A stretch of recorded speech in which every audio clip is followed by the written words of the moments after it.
ঘরমুখী মানুষের ঈদ যাত্রা নির্বিঘ্ন করতে সরকারের প্রস্তুতির ঘাটতি ছিল মন্তব্য করেছেন বিএনপির সিনিয়র যুগ্ম মহাসচিব রিজভী আহমেদ।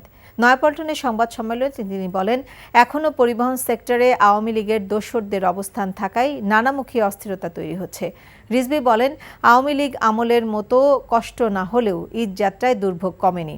এ সময় দলীয় পরিচয় না দেখে চাঁদাবাজদের বিরুদ্ধে ব্যবস্থা নেওয়ার আহ্বান জানান তিনি। বলেন, ঢাকা এখন ছিনতাইয়ের রাজ্যে পরিণত হয়েছে। সব ক্ষেত্রে শৃঙ্খলা ফিরিয়ে আনতে নির্বাচিত সরকারের প্রয়োজন বলেও মন্তব্য করেন রিজভী আহমেদ। ভারতের ক্রমাগত পুশিন নিয়ে অন্তর্বর্তী সরকারের নীরবতা নিয়েও প্রশ্ন তোলেন রিজভী আহমেদ। মানুষ যাতে নির্বিঘ্নে কোনো ভোগান্তিতে না, রোজার মাসে তো মোটামুটি আমরা দেখেছি অতটা যানজট হয়নি।